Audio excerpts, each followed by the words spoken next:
Hello everyone, welcome back to Blender where we are constructing the Enterprise J. And I am B-Bell Dan, and finally, once and for all, I am at the point where I can call this model, at least the mesh, finished. For the most part, finished. I say for the most part because there are still a few little details that I would like to go ahead and fix up, but they would be a lot easier if I go ahead and apply the mirror modifier because it has to deal with stretching along the the x-axis, where if you're in edit mode, when you have that mirror modifier on, stretching along that axis kind of gives you some pretty wonky type results. Best way to show it is if I select all of these and I scale along that x-axis, well, it's scaling along the x-axis of this spot here. I think that once again, there might be ways of how we can change that up, but I'm not 100% positive. I tried doing all these little pivot point deals here, individual origins, but it just doesn't seem like that. It's the only thing I could think of is if I do it through the cursor, which means I have to go through and plot the cursor in the middle of everything, but it'd just be easier if I go ahead and apply the modifier. But once again, for the most part, this there we go. Let me go ahead and do that. This model is for the most part finished. Once again, this is going to be a low poly model, which I'll be using as the baseline for a much higher poly model later on. Now, whether if I do a full series on that, I'm not positive, or if I'm just going to model it, kind of away from screen and then maybe do a Blender's file episode of the Enterprise J, of the new and improved Enterprise J. We'll figure that out, and y'all can let me know in the comments. But before we go ahead and move forward, let me show you some of the changes that I have made. As you can probably see, I have went through and applied all the individual windows on this saucer section, or at least the top portion. There is some symmetry. There is going to be symmetry into it. The picture doesn't have symmetry, but I figure that this should have symmetry. The same number of windows over here should be the same number of windows over here. Now, when I apply the modifier over here, I'm going to take some of these windows and make them black to signify rooms or sections of the ship that is, cordoned off and the power is shut down. And I've had some people ask about, how do I see these windows on such a flat model such as this fit in? I mean, because they're so wide at the top, but you look at it from the side, they're not very tall, so they don't really look like they'd be windows. Well, these are, to me, more like skylights, which I think would probably be a little bit more practical for a ship, at least on the psychological standpoint, especially like if the ship is, near a planetary where there's a sun, they can, look up to the sky as opposed to looking out into a window. Now, I've an original idea of this is that I had it to where these skylights actually were encompassing not necessarily the rooms themselves, but through the hallways. So while you're walking through the hallways, to give the impression that the ship is more open, that there were these, um, skylights. But these could also be to where the hallways are actually here, and then you have a side of rooms along here, and you know this, instead of being one real long window, think of it kind of like a skyscraper, where you just imagine a line drawn along here, and then you have individual windows. So this is an entire block of living quarters or rooms or what have you. So you'll have like a little dark spot here, a little dark spot here, a little dark spot here. Once again, look at a skyscraper in a big city at night, and you'll get the idea of what I'm talking about. So I'm going to be making, right now they're all on, and I've applied a kind of a temporary texture into that, but I want to improve that. And I've modeled the interiors, and the interiors slightly smaller than the exteriors, which is what the Enterprise J originally had. And but these would be like single living quarters, and this would be back-to-back living quarters or what have you. So there's definitely variances in all the different rooms. So I finished that. I did a lot of work on the back trying to clean it up. I'm still not 100% happy with it, but I definitely got everything clean, straightened, cleaned up. If we go into kind of a wireframe, you see this is a lot straighter. These are a lot straighter here down these little areas here. Went through, added in a couple of edge loops that needed edge loops, straightened out a couple of them. Still have, once again, a couple little issues that I need to probably fix, but I can easily do that with the ship as a whole as opposed with that modifier put in. Some little details along the bottom here, which we'll get into that in a minute. I removed some faces that I determined that were not necessary because they're being hidden by, for example, this, the saucer section. And in the front, I went ahead and squared out or straightened out the deflector dish area. And I've added in these little areas here where the weapons systems are going to be mounted into. And the weapon systems on this ship is going to be uniquely different because, I mean, with it being in the 26th century, I'm thinking that they're starting to get away from, traditional phaser banks, so to say, or phaser strips. I mean, you went from phaser banks in the original series to phaser strips in the next generation. So with the 26th century, what is that technology going to look like? And I have an idea for that, which I will discuss a little bit later. But there are some weapon systems, because if you look at the model, there's like two lights here, so there's going to be some lights, but there's also going to be the photon torpedo launchers, or not photon torpedoes. I mean, they're probably well beyond quantum torpedoes now, but you'll have torpedo launchers and even some disruptors. Figured by this time the Federation would probably start looking at disruptor systems, especially when I mean, to me, I think disruptors, and stop me if I'm wrong, but I believe disruptors were always supposed to be more, a powerful weapon as opposed to phasers. I think they would start looking into that technology. So that's pretty much most of the changes. A lot of little small things. Once again, just trying to clean up little areas right along here, trying to clean that up, and so on and so forth. But added in the some details back here with the engine, or with the this right here was the warp crystal. This kind of mirrors the warp crystal that we see in the Enterprise A and the Miranda class and all that other type of stuff for the Constitution refit.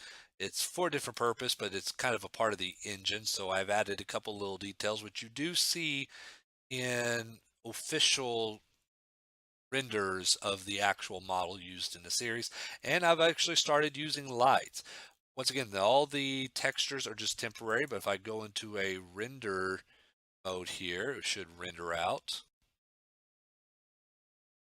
Still have a couple of additional lights that I need to add in, which I'm working on it. Haven't had any lights added to the bottom, which we really need to do. Let's go ahead and add in additional light to kind of brighten up that scene just a little bit. And once again, the textures here are just temporary. We described that in the last episode, that I intend to have it to where it's kind of a mix of the traditional Aztec hull details on some parts of the ship. Other parts of the ship is going to be kind of like a carbon fiber type design. And then other parts of the ships are going to be kind of a flat hull texture. Not the Aztec hull texture, but more of kind of a flat hull texture, with some little details here to kind of show a bit more of an organic feel. Let's put it like that.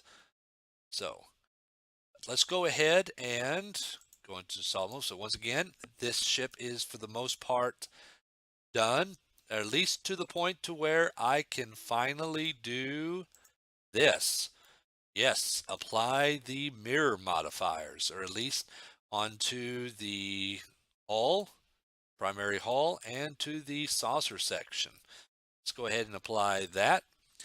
And I could always go back and undo that by just deleting one side and applying the mirror modifier if I find anything that I really need to change out. But why am I doing this is because we are trying to go into the UV image and editor and trying to get a decent UV image of this starship. So as you saw that when we first did that UV mapping, it was a little bit wonky on some details, but we need to kind of straighten it out. So this is going to actually give us much better results in our UV mapping. So we can go ahead and start working on that. Now I'm pretty sure that with some of these changes I've made, I will have a couple of seams here that will be undone. That's part of what I'm going to be doing today, but we talked about this in detail last episode of how to do a UV mapping. And once again, when I'm doing the UV mapping, let me go into, hold up. And it's probably almost about time for me to, there we go, look at a brand new computer. Um, let's see. Oh, you know what? Okay, that's what happened. We need to go ahead and do a new one because we was using originally a different texture. So let's go ahead and add in a new. See, that should be fine. We'll leave the defaults as, actually, let's go ahead and UV map. Whoops. But create a new texture. And let's do, oh, that's right, UV color grid. There we go. And we're going to go ahead and temporarily, just temporarily, apply this. Let's go ahead and assign a brand new texture. Like I said, we all did this whoops, nope. Let's see. Brand new. Let's go ahead and find where we should have it. Is not here. Do I need to save it here? I shouldn't have to do that. Pick it, but we should be able to also go into nodes. Let's go ahead and go into that real quick. Go into node editor. And if we add in a, let's see, an image UV, is that, no, not texture coordinate, not shade, is it shader? No, it's not. Output, no. Input, wireframe, UV map, no, we're not looking at that. It's around here somewhere. Okay, there we go. Texture, image texture. Let's do this. Hopefully it should show up here. Yep, there it is. UV map. There we go. We're going to create this brand new texture here for this purpose. We're going to bring this into vector. And this goes to surface. Maybe.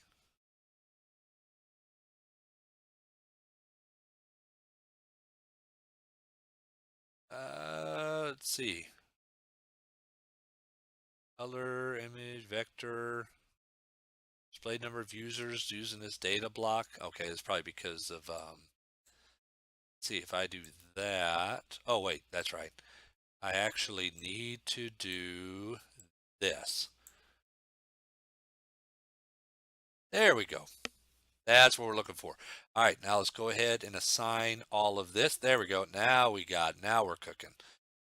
There we go. Took me a little bit. And as you can see, it's not quite all UV'd properly, but if I go ahead and go into, whoops, back into UV image editor, select all of these, oops, edit mode, select A for all, which we already selected. Let's go ahead and go into UV and actually, did I already mess that up? I think I did. Yes, I did. Well, we can fix that all just a little bit later. Yeah, we'll fix all that just a little bit later. I actually accidentally undid all of my UV. Actually, let's go ahead and fix that right now. We should be able to, yeah, there we go. Let's go to fix this and make sure that we're only selecting, because with this we already have UV map. This we already have UV map.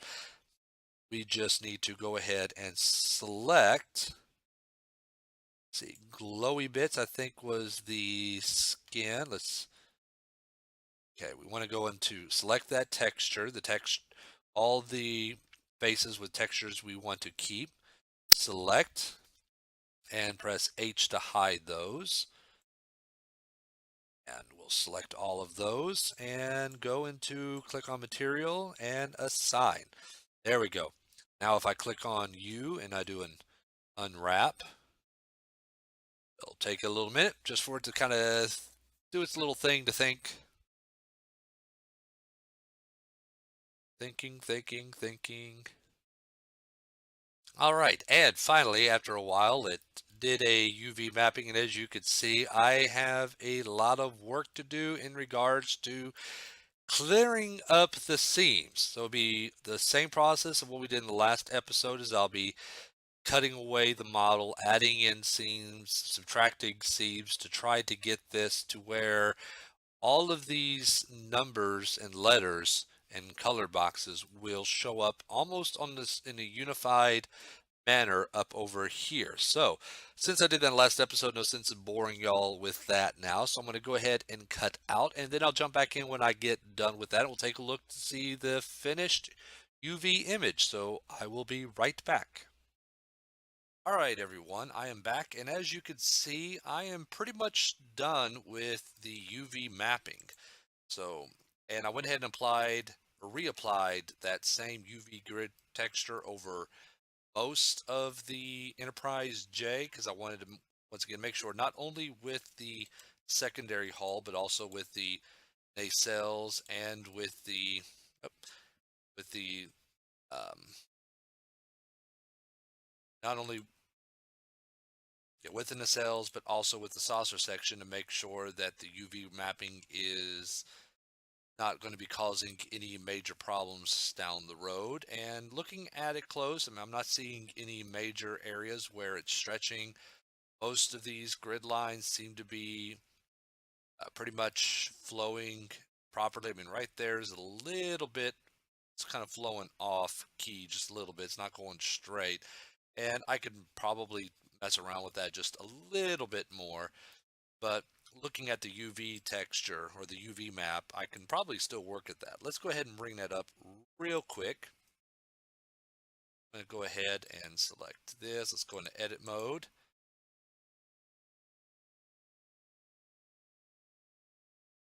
All right, and that's what the UV map looks like as of right now for the secondary hull. As you can see, I mean, and I'm probably going to go ahead and go through and scale a bunch of this up, like this section here and this section here, because we have a lot of real estate that we can work with here. And same thing with the saucer section is actually just a little bit almost completely used up. So let's go ahead. So that looks real nice. I got an area to work with, and the nacelles. Actually, I'm debating about whether if I want to probably try moving the nacelles themselves, because I don't think we need to have them really. I mean, either I'm going to put it on a separate texture, but it might probably be a bit smaller than the usual textures that I'm using, or I might move it to the secondary hull texture.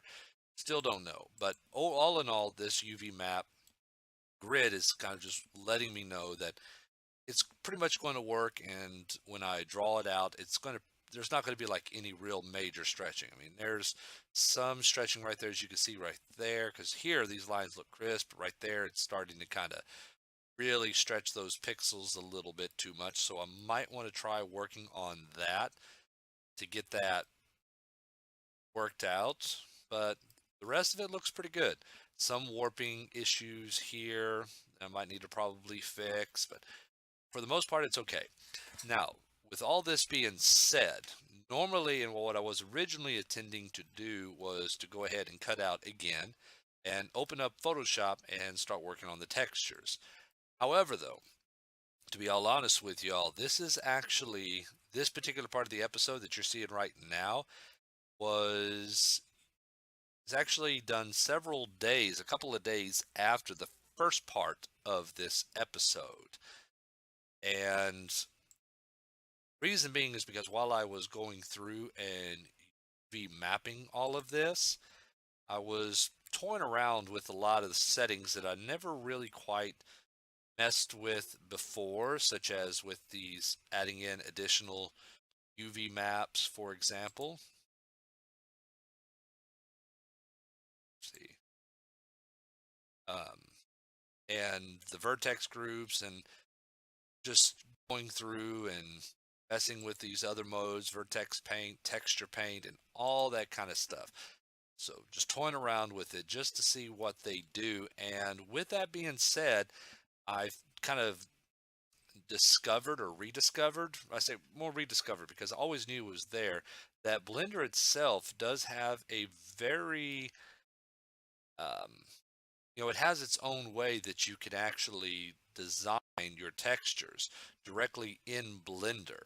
So if you don't have access to Photoshop or even GIMP or something like that, but you want to do the textures, you could still do it in Blender by just going into texture paint, and then I could paint on this texture.